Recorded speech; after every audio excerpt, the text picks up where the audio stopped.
Listen, man, I just wanted to go live real quick. This is going to be a live version of the situation. I haven't gone live in a little bit, so we got a lot of stuff that I want to talk about. I want to get to some names and really break down some of these individuals. We got Abdul Carter. We got Travis Hunter. We got Cam Ward. We got Shedeur Sanders. But the guy that I think that's going to be moving up these draft boards, and you heard it here, is one, Jalen Milroe from Alabama. And no, it has nothing to do with Tommy Rees. I'll tell you why. You're going to be listening to a lot of people talking about this early and often this draft season. It's a live edition of the Ultimate Browns right here, coming up now.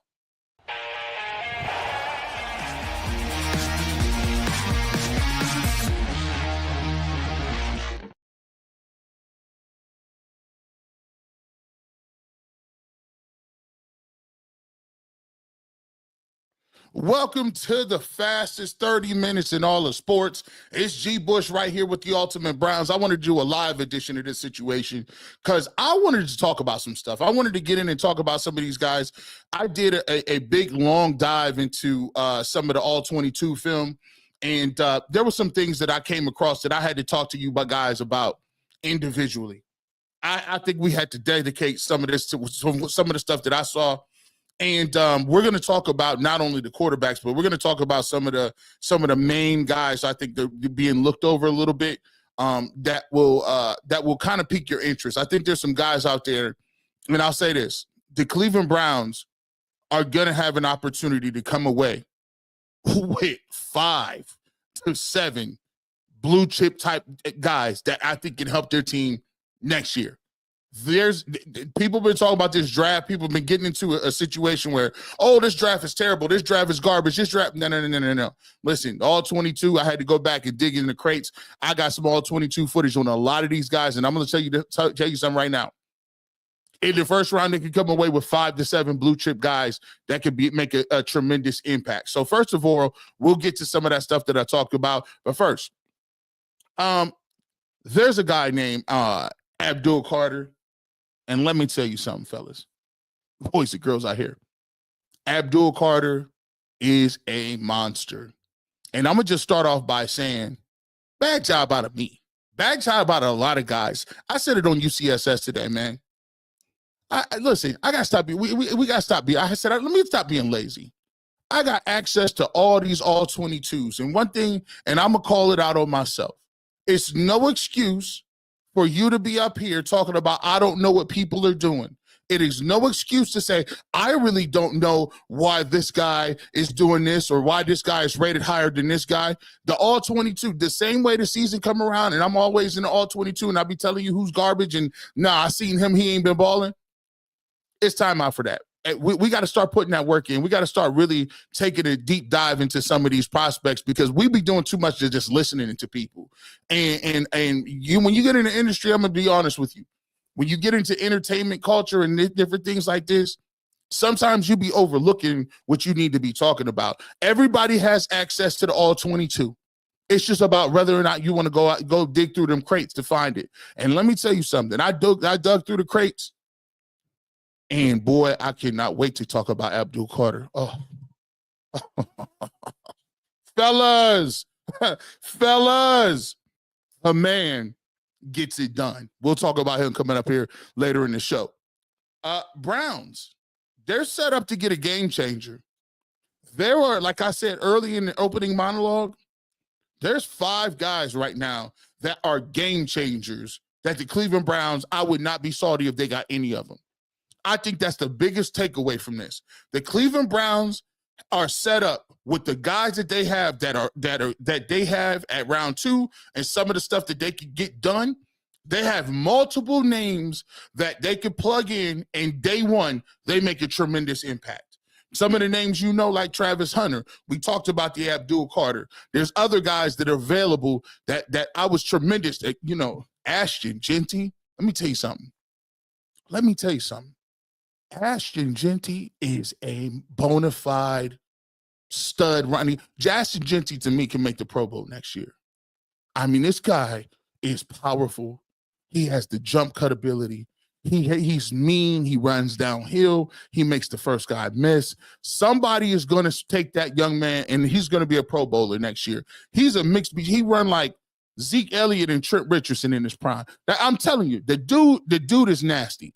His all 22 tape is ridiculous. But you didn't come in here to talk about them yet. Let's get to something that I want to get to. A new name is already rising up the board.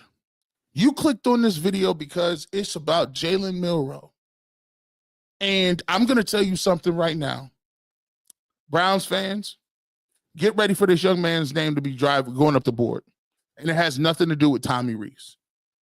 Let me just step back a little bit and say why I'm telling you guys this right now. What I did is last week, me and Dustin kind of got into a quasi-argument. Remember when the argument, Dustin just said, I've watched him before. He's a guy that can throw the football. He's a guy that's athletic. He's the guy that can move around. And I said, yeah, I agree with that. But he did lose to Vanderbilt, and he did lose games. He lost against Michigan. And so one of the things that I had to do, and I got to tell myself to do this all the time, sometimes what you got to do is you can have an opinion, but everything that you have, if you're a football guy, should be rooted in what they put on that tape. And I had to go back to the tape, and Dustin was like, listen, G. Bush, last year, Nick Saban was gone, all head coach, new offensive coordinator, new weapons. Isaiah Bond, guess what? He no longer plays for him. He went to Texas. Ryan Williams was his only guy he felt comfortable with, who's a stud receiver. The running game wasn't never there for Alabama. And it was a transition period of time. I said, okay, cool. I get that. I went back and looked at his tape from his junior year. Now, if you not real familiar with Jalen Milroe in the beginning, he struggled a little bit when Saban was there.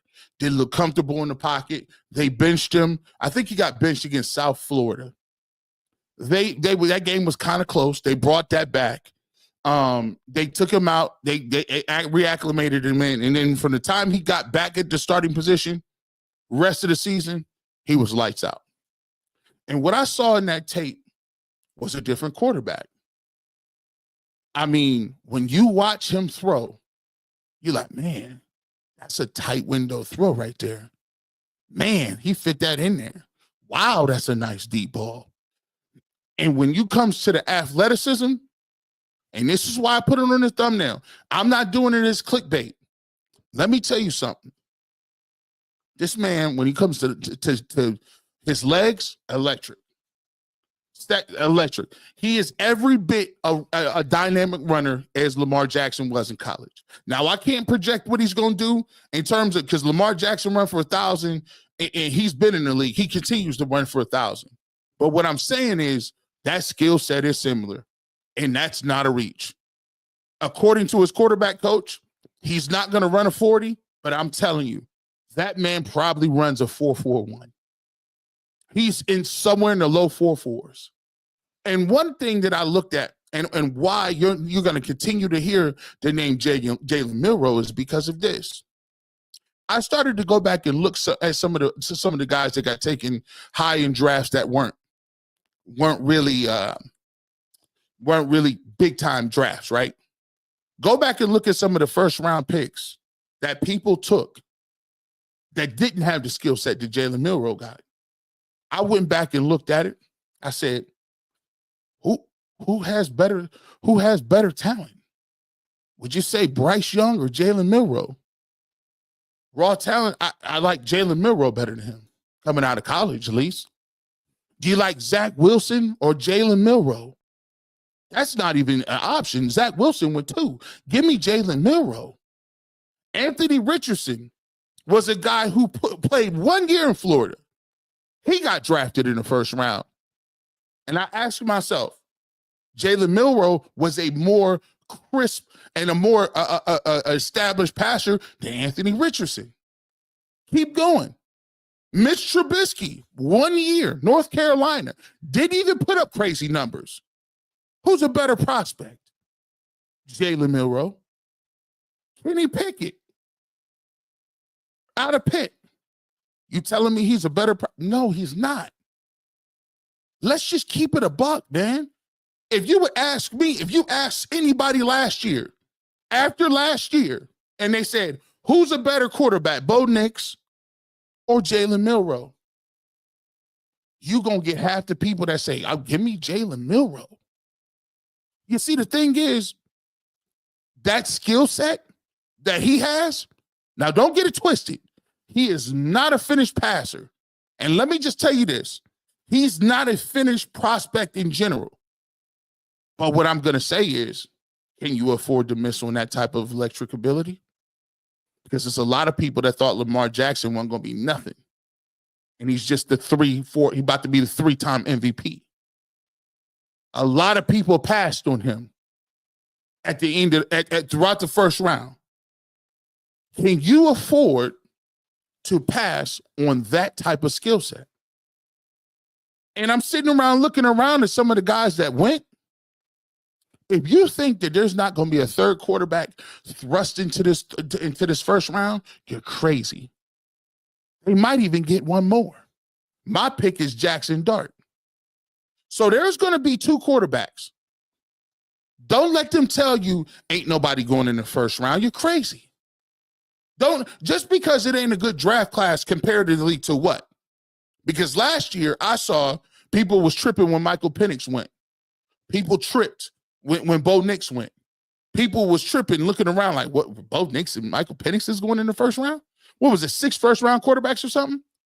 It don't really got nothing to do with whether or not you feel like it's comparative to the other drafts. It has to do with what you need and where you're going to get it from now. Everything that we looking at right now is saying the Cleveland Browns, Musgrave is the quarterback coach. That was announced. Tommy Rees, obviously, is offensive coordinator. That's setting up an infrastructure right now that say we got a quarterback coach. We got somebody that's younger that's going to work with some college concepts. I'm going to call the plays. I think it's very, very funny. I think it's hilariously funny that all of a sudden we starting to get down to what real organizations is doing. Oh, so now we got a quarterback coach, huh? All of a sudden. And an offensive coordinator. Hey, you notice how Kevin Stefanski's come on out? Yeah, I'm calling plays. Don't stop playing with me. It's funny how you get that pressure on you when you got to perform, when you got to deliver something, when you got to be on point, how all of a sudden you get buttoned up. All of a sudden. And let me say this too. I don't know if Jalen Milroe is going to be a quarterback where you take him at 2. The reason why Jalen Milroe is in play is because the trade back is alive and well.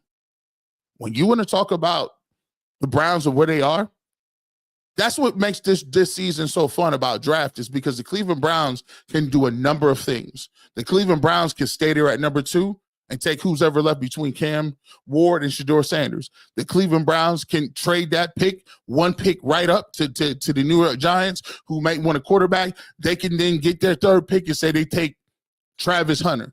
But you got enough ammunition that if you take Travis Hunter at 3 and you like a Jackson Dart, you like a Jalen Milroe, you got 2 third-round picks, and you just picked up another pick from swapping positions with the Giants. Now what you could do, you in package reasons, in package area where you can package that up, move up, and still take Jalen Milroe, still take Jackson Dart, anywhere within that 15 to 20, 15 to 30 range. If you really want to get cute,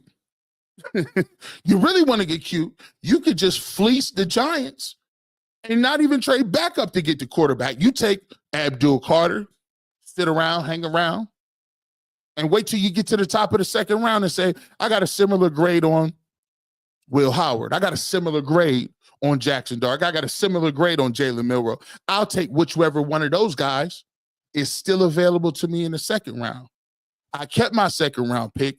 Now I use that extra 2nd round pick because that's what I want. If I'm moving up, I want your 2nd round pick. I at least want the 2nd. I know the Giants and the Raiders need a quarterback. So that's the talk I'm talking. You better get up on here. And I'm glad the Cleveland Browns is finally looking around, trying to be somebody and showing up to stuff so you can act like you interested. Let me tell you this too. We got almost 100 people in here. Hit the like button for your boy. We will get to your comments as well. If you want to throw something out there, Super Chat is available. If you want to throw something out there, we can get to some of your prospects if you want to talk about Abdul Carter. Hey, by the way, put them ones in the chat if you know about Scat. Scatterboo is a beast. Put them ones in the chat if you heard about Scat. That boy nice. That boy Scatterboo is nice. I like his play style, bro. From Arizona State. If you ain't up on game, go get on your YouTube game. Scatterboo is dead nice.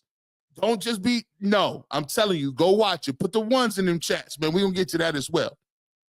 We're going to get to that. We might be talking a while. Y'all might get comfortable. We might be talking a while. I like talking about ball, man. We might be comfortable in here for a minute. But let me get to this. As I adjust my spectacles. Let me get some water. This is crazy. This is a little disturbing. I got to get you too, Kev. I'm glad you're locked in right now, Kev. Let me tell you something. Word came out today. Kevin Stefanski and Andrew Berry attended all of the interviews in the Shrine Bowl and all of the Senior Bowl stuff and festivities, and they were in attendance, interviewing guys like Shedeur, talking to guys like Jalen Milroe, all that good stuff. That sounds great. If it wasn't for the fact that it was brought out that this is the first time that they've done that in 5 years. You've been with the Cleveland Browns organization and you have not stepped foot at the Senior Bowl, ain't been to Nan Shrine Bowl, ain't been down there in the festivities to talk to nobody. And I get it. And a lot of apologists going to say, well, G. Bush, they didn't have a quarterback, so that's the only reason they should be going down there, really, because they had Baker and they had the quarterback room together. So that means, like, really, they shouldn't have. Stop it. Come on, fellas. That's a bad look, man. That's a bad look. Let me ask y'all a question. And and we're going to get to this in the chat as well. You give me one good reason. Listen, I am challenging you. Give me one good reason why a coach and a general manager would skip seeing prospects in person, gathering intel, looking at prospects, talking to prospects face to face, getting the idea of what they are, envisioning things. Why would you not do that face to face as a coaching staff, a head coach, and as the front office? You only have one job. That is to scout and evaluate players. Kevin Stefanski, you only got one job, to coach. It's not like you got a bunch of stuff you doing. What are you doing? You can't say you were in the playoffs last year. No, you got eliminated way before this. What is there to do in Berea? It's January. It's Tuesday in January. You have nothing to do. Oh, you don't want to drive? Gas up one of them jets. Old boy them got. I'm sure Jimmy and D has them got the planes on deck. You can fly in, fly out the same day. I'm telling you, man. Listen, you don't, and I try to tell this to people all the time. You don't win or lose in one day.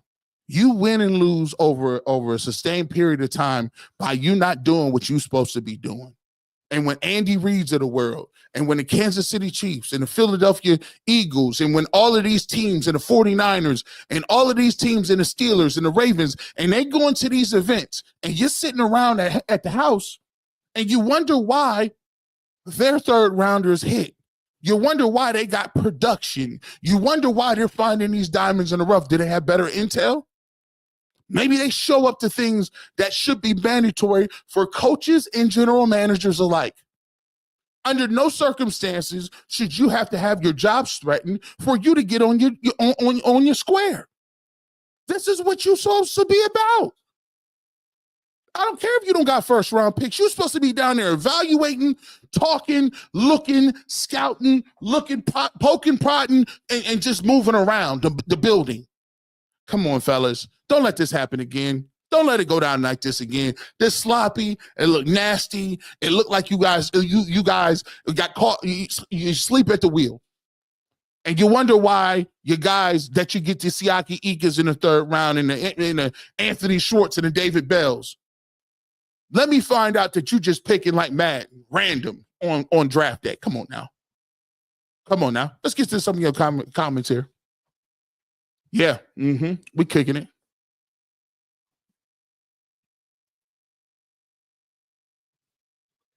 He won't be there at 2. I like Abdul Carter. I don't like Hunter. He's too small for the AFC North. Listen, that boy Travis, I'm going to tell you what. Denzel Ward is kind of small. Denzel Ward is kind of good. Tyreek Hill is kind of small. Jalen Waddle, kind of small. He's kind of good. Travis Hunter is elite. Let me keep you real with you. Let me be honest with you. Travis Hunter is elite. I'm just giving you that. Trent Richardson. Carl said, Milroe. I hit that like button when you come in the door. I appreciate that, Carl. Are you concerned with Jalen Milroe having small hands? I think Joe Burrow got small hands too. I'm not a hands guy. I think that people learn to throw footballs. I think that they compensate the way that they do. That's not a thing for me. The thing Soul Train that I'm worried about the most is this. How ready is he to read defenses? How understanding where the blitz is coming from? Not using his innate ability to, when the pressure comes, tuck tail and run and not keep his eyes downfield. All of the things that you worry about with a person that has not had elite passing tape, but really good dual threat quarterbacks that come into the league, you worry about the same thing. You want to know whether or not you can coach them out of running at first sight of any pressure, or can you teach them to stand up, stand in the pressure, and throw the football? He's shown that sometimes, but sometimes it's either fight or flight, and that keeps some quarterbacks held back. That's why I would be apprehensive at that point. More like Cordell Stewart or Tommy Frazier. Oh, no. Cordell Stewart and Tommy Frazier, I think he was a better athlete than him, no disrespect, when he was in 8th grade. He's a different type athlete. When Jalen Milroe's on the field, he's the fastest guy on the field. There's only a couple of dudes you could say that about, and that's Mike Vick and Lamar Jackson. Now, look, Lamar Jackson has really turned and blossomed into a really good passer. I'll give him credit. He's put a lot of time and effort, energy, and work in getting there. To me, Jalen Milroe needs that same type of work, but I think he's a notch above those two guys. 16-11 pick, man, lost to Michigan, and they were trying to come on. He's a 5th rounder at best. No. I could say Will Howard lost to Michigan. Like, listen, I keep it real. 5th round? No. I mean, unless you know that right now. And look, and I had him in like the 3rd round. Trust me, I had him in the 3rd round. That's before I watched the tape. And what you got to realize is this. It don't take much to talk yourself into a lot of stuff, especially when it comes to a quarterback. Because you got to realize that there is a premium on those positions. Like, we try to act like quarterback ain't a different position. It is. Jaden Daniels has shown you that. Bo Nix showed you that. If you don't got a quarterback, you ain't winning. If you don't got a quarterback, you ain't got no hope. If you don't got a quarterback, I don't care if you got Myles Garrett, you get 3 wins. Let me remind y'all, we had Joe Thomas for his entire Hall of Fame career, and he never went to the playoffs. So there is a premium on a quarterback. He's not a finished product, but he will never last to the 5th round. That's just what's going to happen. Most people's like, Penix is a 3rd round pick. Nope. Are you blind, or you had terrible tape on Shrine Bowl 101s? Are you blind? He had terrible no contact and no pass tape from the Shrine Bowl one-on-ones today. Well, here's what's going to happen, Maximus. First and foremost, when you got to realize, you got to realize the evaluation process. The evaluation process is tape. They will take in consideration Shrine Bowl and how you play in that in the practice. They will also take individual workouts, and it is also the NFL Combine. So you can go through. Listen, let me remind you guys something. Let me remind y'all. Tim Tebow was a first-round pick. So, like, Timothy Tebow was a first-round pick. What I'm speaking on is this. Will the Browns probably take Jalen Milroe at 2? No. Here's the thing.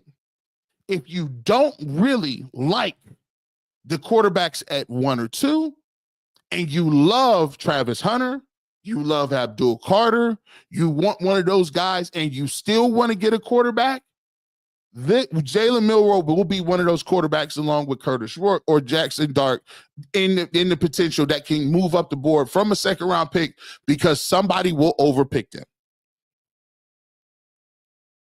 Yeah, not at 33. Excuse me, not at 2. Not at 2.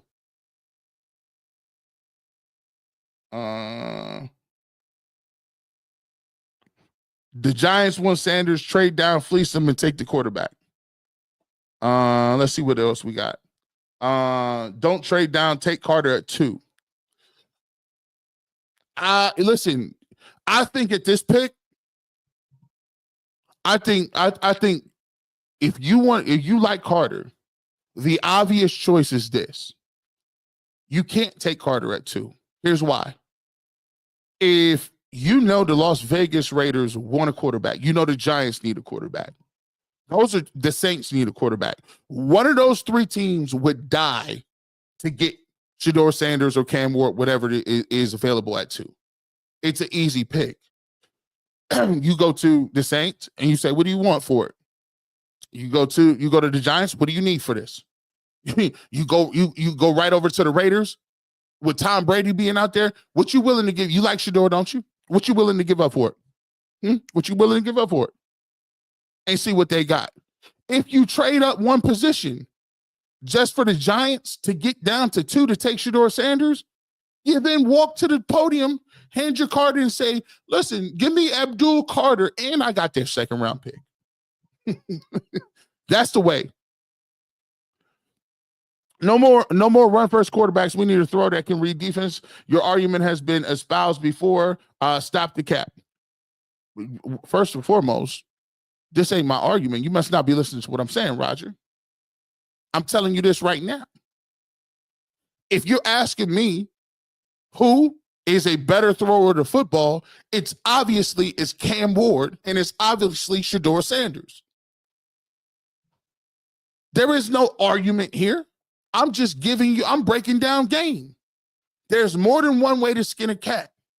Everything that we've been talking about so far has been one or two things.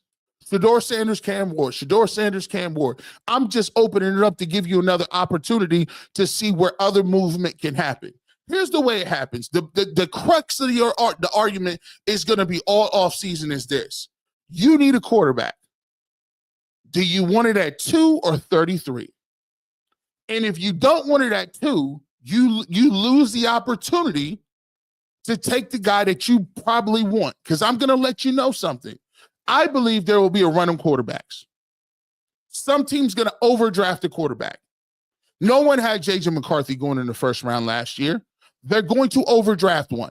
So my position is this. The Cleveland Browns need a lot of stuff. And if they're not sold on Cam or Shedeur, they know, all right, I could get Travis Hunter, I can get Abdul Carter, but they still better get a quarterback. They're going to get one. It's just about where you're going to get it. If it ain't at 2, it's going to be at 33. And here's the part that you want to do. If I'm not going to get at 2, I might as well get some picks to go with it. I might as well sell the pick then if I'm not going to do it and get 2 for 1. Now, if it was me, I would, if I like one of the quarterbacks, you stay there, obviously, and take the quarterback, and you keep it real and keep it pushing. Let's see. Oh, hold on. Caleb Daniels, thank you so much for the super chat. We appreciate you, my man. What are your thoughts on Ted Ginn Jr.'s career? Ohio legend, in my mind, was a very good returner. One of the only players to score a punt returner and return a touchdown in one game, but I think some consider him a bust. I don't consider Ted Ginn Jr. a bust, and I appreciate you so much for the super chat. Ted Ginn Jr. Had an electric career. I think Ted Ginn Jr. actually saved his career. In Miami, they used him as a receiver.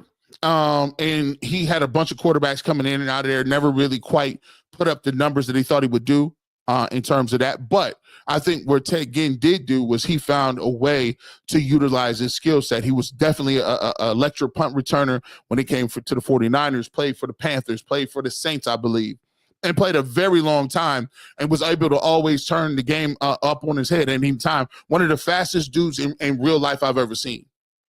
Ted Ginn had this mode where he just put his head down and ran straight. One of the fastest. I mean, he was electric. I mean, he was scary fast. He was running out of angles and everything. I really think he really turned his career into a long, productive career. And he had a better career than a lot of guys. He had a better career than a lot of dudes, man. Another super chat. DeAndre Black, what's up, man? If we get Abdul Carter, he is too small. Sanders, I don't like his father. Ward, I like Ward looks like Watson. Mason, he's like Phil Taylor. Genty will be Trent Richardson. Can't please fans. Hey, I like what you're saying. And this is the problem with a lot of things. A lot of times when we start talking about draft talk, is people just finding reasons not to like somebody. And the greatest part about, the best part about where the Browns are right now is Kevin Stefanski. You can't run from nothing. You're not running from nothing. You have to produce. And when you have to produce, you have to find somebody that's going to fit what you're trying to do. And the problem is everybody want to talk about this guy don't fit. He ain't no good. Half of the time, when you get these guys coming out of college, it's all about the way you produce and the way you make those guys perform in your system and find a way to get them the football and find a way to do something with these guys.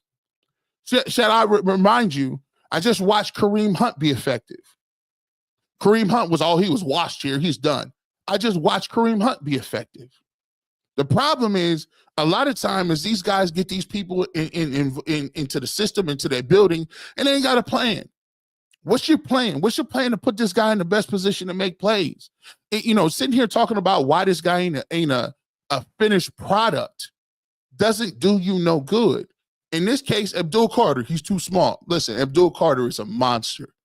I played defensive end. They got him listed at 6'2", almost 6'3", 250 some odd pounds. The same way they got him listed, the same way Micah Parsons is. When you watch Abdul Carter's tape, he is a monster. His get off is electric. He has elite bend. He has a burst to the football that his last two closing steps, and he brings power to his tackles. He don't miss either. It ain't one of them dudes that slide down the quarterback's leg and let him scramble and throw for 30. Running backs break out of a tackle and get 5 more yards after contact. No, when he hits you, you down. His get off is tremendous. If you put him and Myles Garrett on the same playing field, you're in trouble. I'm going to let you know that right now. Browns might not score no points. They still ain't got a quarterback, but you going to be in trouble. Don't let JOK come back at any semblance of what he was. That dude is a freak of nature, man. His tape from the time he was young at Penn State is tremendous.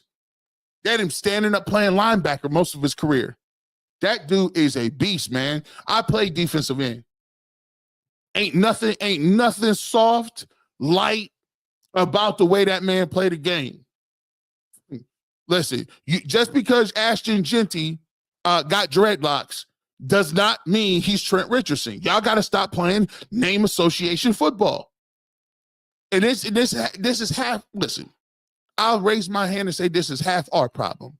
It's half my problem. Instead of sitting up there talking about what you know by doing your research, We regurgitate what these talking heads is talking about. And that's a bad job out of me. That's a bad job. I just look at myself. I had to look myself in the face. Like, hold on, bro. You telling me you got all kind of access to this film and all kind of all 22, all kind of coaches cut up and you ain't watching it? Sorry, bro. I had to get back on my job. I said, let me go check these dudes out. And I'm telling you, like when you check it out and you look at it, you're like, oh, wow. That was a special throw. Wow. That was a move. And I'm not looking at highlights. I'm looking at highlights, lowlights, every single play. So that's why I can see a person that will be watching that tape that say, I see some things that people would like from Jalen Milroe. I see a lot of things that they would like from Abdul Carter. I see a lot of stuff that's elite. The way Travis Hunter is able to play the football in his zone coverage and bait people is second to none. It's second to none. Come on now. Like, it's second to none. And he's an elite receiver. So, that's just my two. That's some, don't take my word for it. I challenge you. You go watch it. You go watch it. Look, I gotta get to a break really quick. When we come back, we will talk about there's a game changer or two that I think the Browns could get, and why I believe going to the Senior Bowl and talking to Shedeur Sanders is exactly what the Browns should have been doing, and the ways to minimize the whole Deion Sanders, this is your son type. Nah, listen, you can minimize that. We'll come back and talk about it right here on The Ultimate Browns.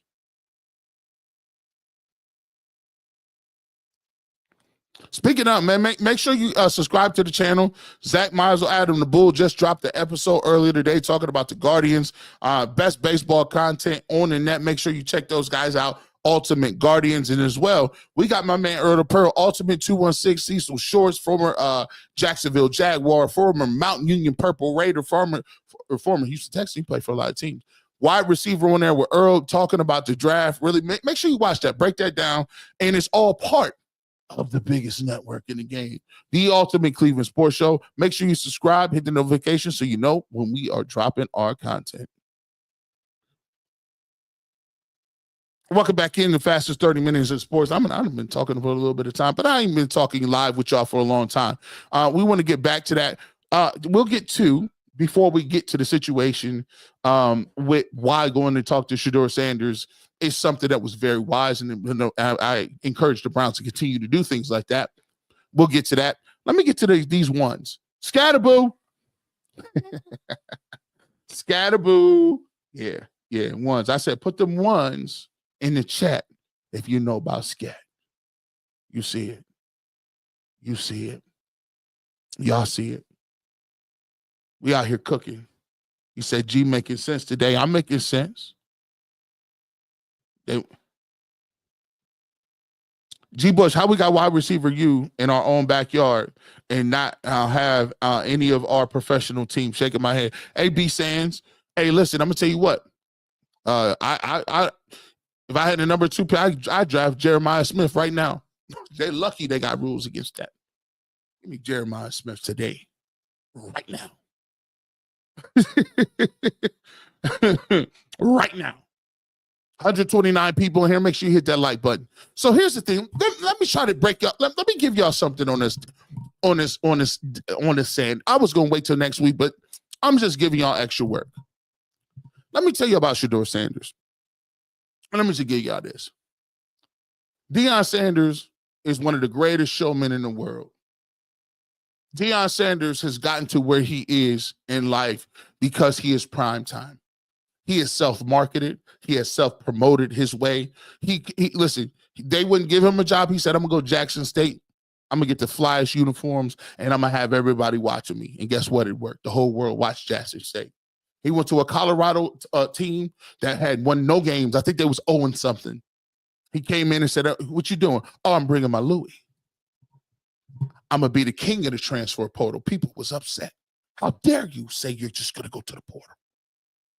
He went there and did it big. Now he made it known that you got to get in the portal if you want to do something. He said, I'm bringing my sons, and they starting. Rub people the wrong way. He said Travis Hunter, the best player in the country, ended up winning the Heisman. Prime delivered.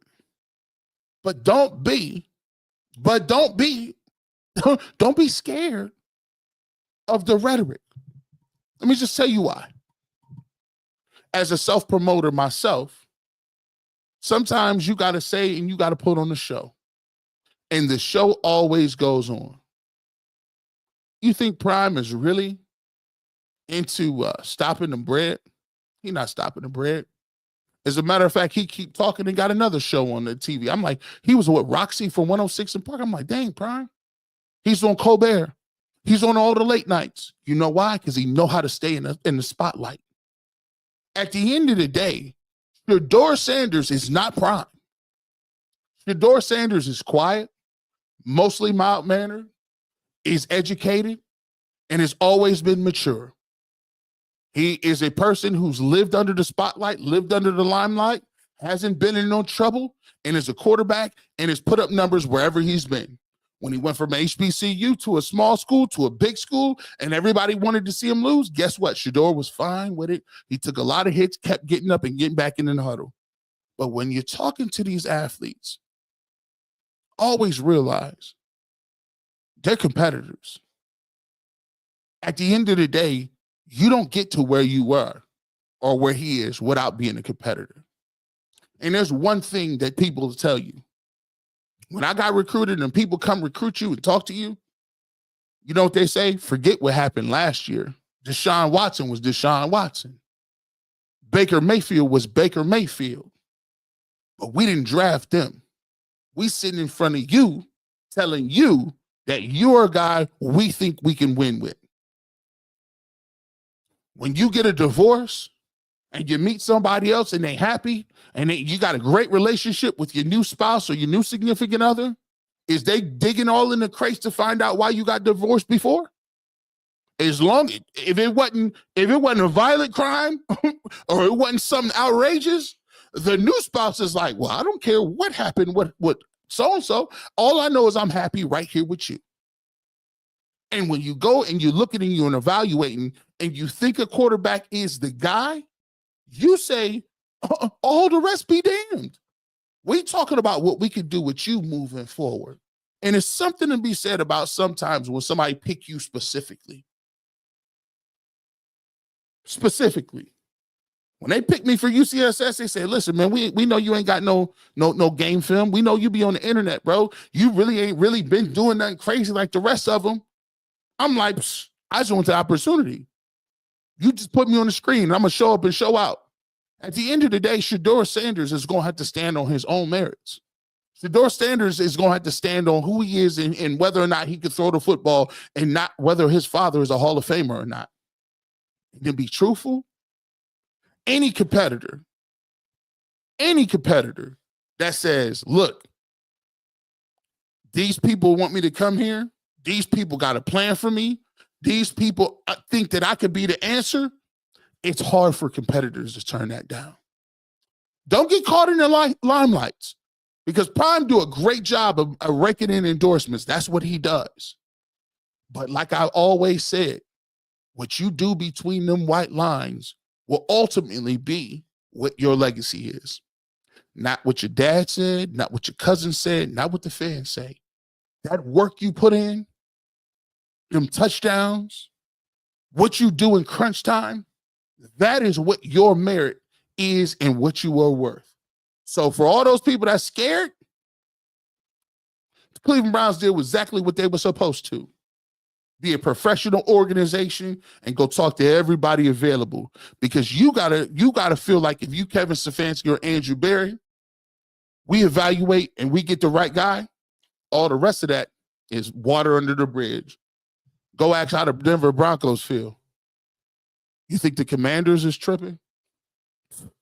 Feeling great about themselves. Let you get it right. And if Shedeur Sanders is good and he's dropping dimes and the Browns look like they found somebody, everybody will forget about his daddy. Everybody will forget about what Coach Prime said because at the end of the day, Coach Prime got to worry about how he going to figure out is how you going to get wins in Colorado without Travis Hunter and Shedeur Sanders. why you tripping. You might want to concentrate on what you got in your backyard. You got to find some new talent. So that's my note to you guys. Sometimes as marketing people, the bluster comes across. And we're like, oh my gosh, she's going to be doing too much. Nah, bro. Nah. Shedeur Sanders better come out and be ready to go. And there's one thing that he's shown. He ain't never melted under the pressure. Let's see if it happens. Let's see.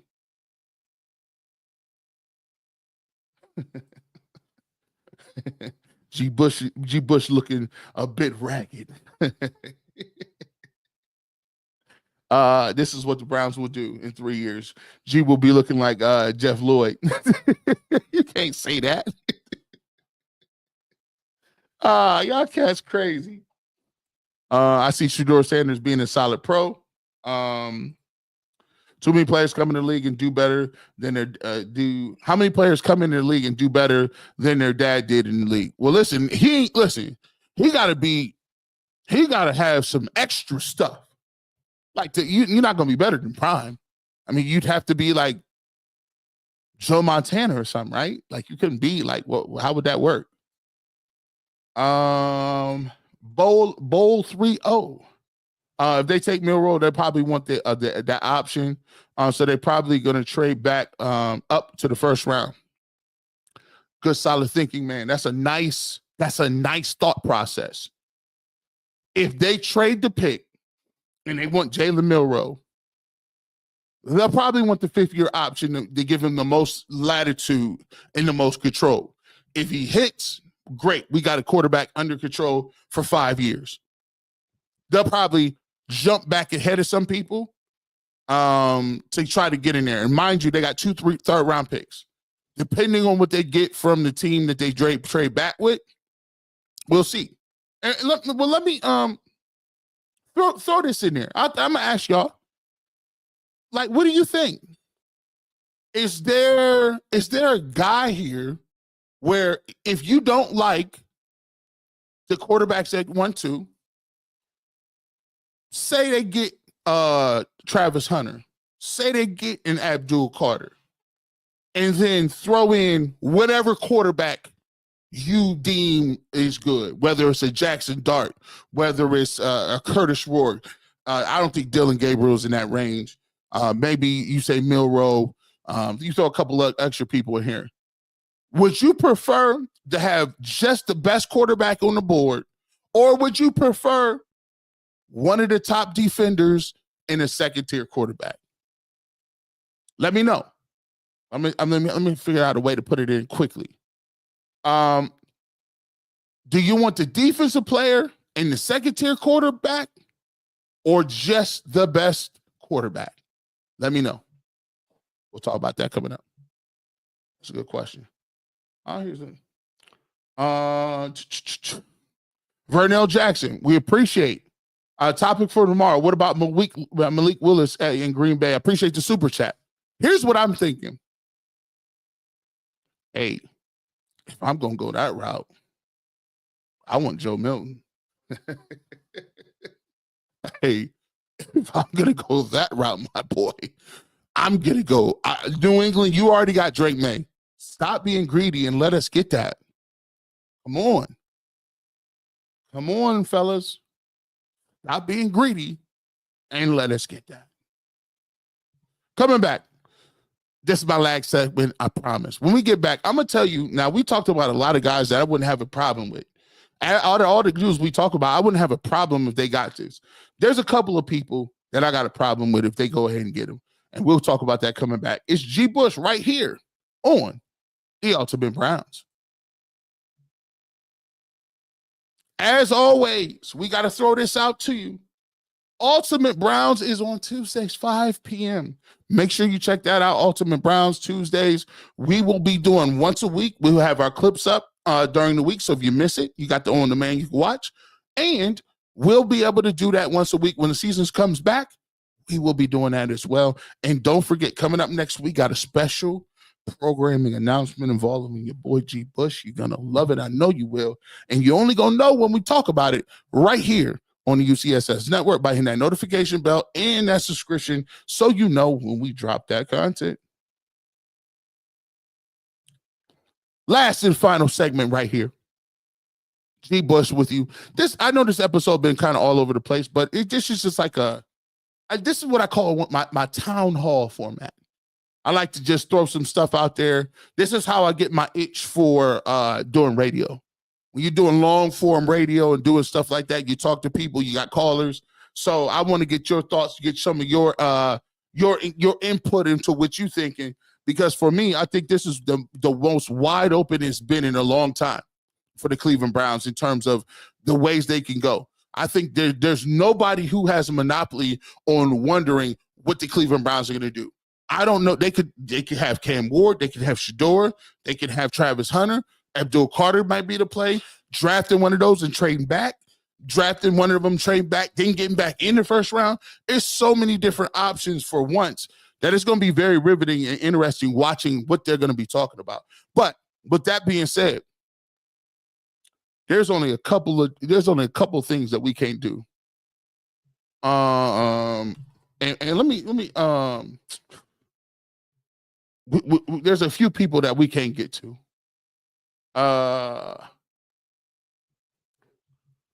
The first dude, as I look this up, the first dude that we can't get to and I want no parts of is Mason Graham. Under no circumstances can we draft a defensive tackle in the top 5 with any of these people on the board. And the reason I'm telling you this is defensive tackle is not an impact position. Say it aloud. Defensive tackle is not an impact position. The same way that you probably would not take a strong safety in the top 5 because strong safeties are not an impact position. Mason Graham could be the best defensive tackle you've ever seen. But under no circumstances can you then go into this draft and take him. I'll give you a perspective. Warren Sapp, one of the best defensive tackles to ever play, did not go in the top 10.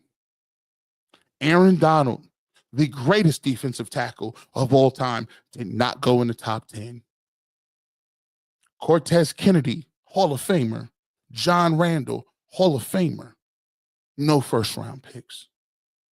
You see, when you're a defensive tackle, you are what's called a person who cannot impact the play on 3 downs. It's too easy to neutralize you. We could just double you. And he's not even a 3 technique. He's more of a nose.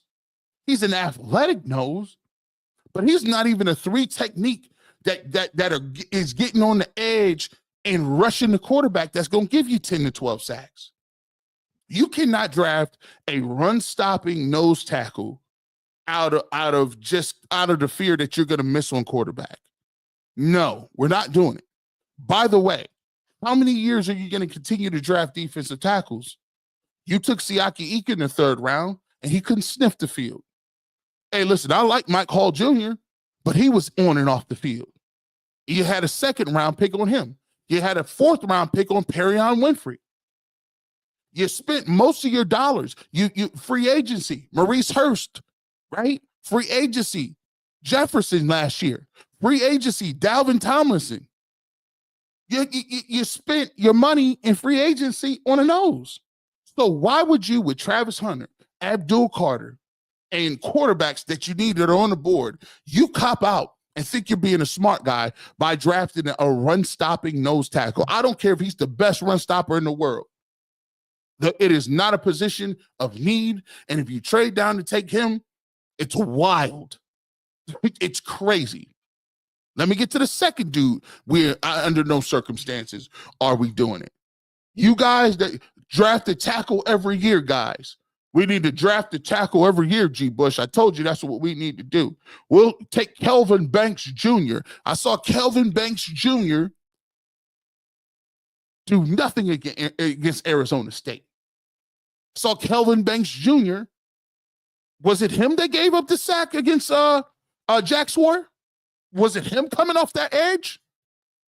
I'm confused. It may have been him or JTT. I got to figure it out. But one of the reasons we're not doing that because you got DeJuan Jones. DeJuan Jones, if you get him back and you get him in shape, is he a question mark? Sure he is. But you don't have the luxury of drafting somebody you already got that kind of can work at the position. You got Jack Conklin on the other side. We're not drafting a swing tackle out of luxury. We need a quarterback. We need receivers. We need another running back. We need another edge rusher. Hey, we need more linebackers. No, we're not doing it. We're not. Listen, to me, that is a complete cop-out. And the reason people always talk about drafting in the trenches is not because they think those people are going to be impact. It's because they're scared to miss on impact players. You don't trade on, you don't trade down and not take Travis Hunter, who's a two-way threat and dominated college. You don't trade down and take a defensive tackle over Abdul Carter, who's an edge rusher at a premium position. By the way, Travis Hunter plays corner, another premium position. And obviously, we talked about quarterback. Under no circumstances, you draft them tackles after you get you a QB or after you fill some of these holes. But no, it's just, listen, don't get me wrong. They could be there and they could be good pros, but they're just not positions of impact like that. And my final point on this is we had Joe Thomas his whole entire life here. Best tackle, generational tackle, one of the best tackles to ever put the jersey on. Hall of Famer, first ballot, undeniable. He was so good that they never, ever, ever sniffed the playoffs while he was here. You know why? Because we didn't have a quarterback. And we still don't. I'm just saying. Let's get back to the comments. What we got? I want Travis Hunter. I'll take Travis Hunter. Look at the impact Justin Jefferson made on Minnesota. Facts. Ain't he going to be able to give you that on defense? Roll Tide. God bless you, Jesus Christ, with all the time. He is a good time, good quarterback. Hopefully he gets him Roll Tide. Shout out to J. Cole. We appreciate you down there in the South. Dion was special. Dion's other son is a sleeper. Shiloh will be that one. I don't know if you want to be Juan Thornhill. You want to be Juan Thornhill?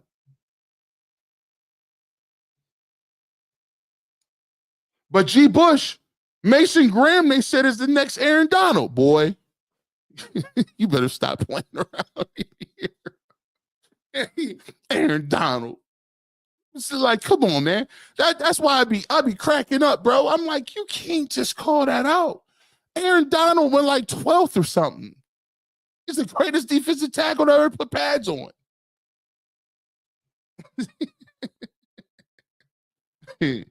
Oh, man. Let's see what we got. Sean Newlands, give me Scatterboo, and I'm happy. I like him. He's not a one-trick pony. And I'm telling you right there, it's disrespectful. If you comparing Scatterboo to random, nondescript white running backs, you're out of pocket. Scatterboo is different. He's not a scat back. He's not one of them New England Patriots running backs. Scatterboo got that dog in him. He got that dog in him. And he got a fade. So he gets tapered up just like me. And he got a fade. He run hard. Listen, he wear Jordans and Timberlands. That dude, I like him. If he's available, trust me, I'm on it. Hunter is better than Newsome, facts. Come on, Hunter was better than Newsome in middle school. Yeah, there you go. He was better than him in middle school. He was better than him in the middle school. Oh, come on, B. Sands. Come on, B. Sands. I want to say this about Genty. I'm going to say this because I didn't talk about him as much. Next week, I'm going to get to McMillan. All the rest of this week, I'm going to be looking at McMillan, the receiver from Arizona. I'm going to be looking at the kid from Missouri. He's a guy that is a dude that people say should be up there in the first round, maybe second round. I'm going to be looking at him. I'm going to be looking at Jack Sawyer. Let me tell you something. Jack Sawyer got a little TJ Watt in him. Jack Sawyer, to me, I like Jack Sawyer over JTT. I like Jack Sawyer. He got the motor. I feel like he could play inside, outside. He's definitely one of them dudes. I like Jack Sawyer. And listen, you think, hey, he looked like he could fit in Cincinnati. It looked like Baltimore draft him. The Steelers look like they draft him. I don't want to see him for 5, 6, 7, 10 years.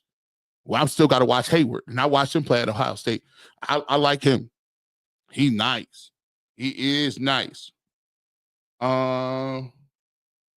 We just let me. Here we go. Oh, yeah, we go. Ooh. Let me see. Joe Milton in a pick swap with the Pats. Where's the Patriots drafting? I think they 4, right? 5? Let me see. I gotta figure out. Patriots. Let me see. What are they taking? They number 4. Okay. Then it's the Jaguars at 5, Panthers at 6. So a pick swap. So let me see how this would work. Let me go ahead and say this. So we at 2, pick swap at 4. You get Milton, and then pretty much if they swap picks, I think the Patriots would either take Travis Hunter or Abdul Carter, right? They would probably take one of those guys. Then presumably at 3, the Giants would take who's ever left over from Cam Ward and Shedeur Sanders, right? And then theoretically at 4, you would get who's ever left over between Travis Hunter and Abdul Carter, depending on what New England did. Wow. Okay. What y'all think about that? I throw that out there. Shout out to the super chat, Vernell. One for yes, 2 for no. Would you do that trade? I'm gonna give you life. Vernell Jackson. Hey, listen, propose a trade. I might start doing this. I think I will. I'll do this next week. If you guys super chat, what we will do is I will go ahead and read your super chat for a proposed trade. And in the chat, I'm going to ask for your feedback. 1 for yes, that you would make that move. 2 for no. So we're going to get these quotes in here. Go ahead and vote real quick. DeAndre Black is like, fire. Let's see.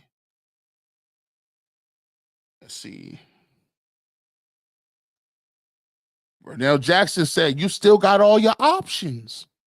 So if you don't, listen, 1 for yes, 2 for no. I'm going to put that back up there so y'all can see.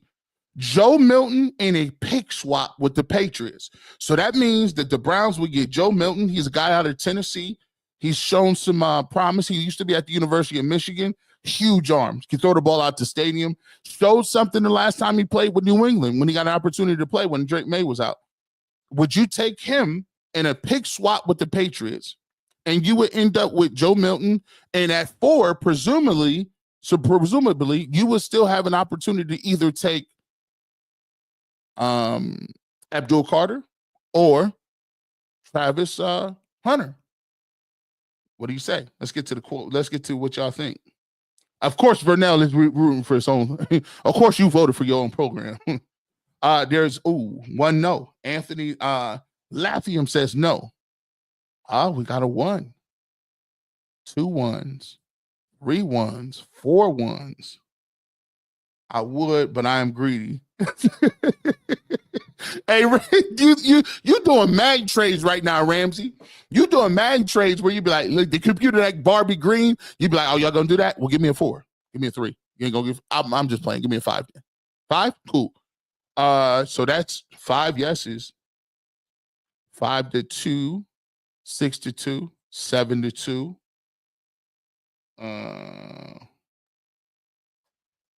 8 to 2, 8 to 3, 9 to 3, 10 to 3. As long as Travis still in play, 11 to 3. Vernell, you might got a deal. You might got a deal, my man. Or not? Oh, no. What is that? No. Nope. Nope. There it is.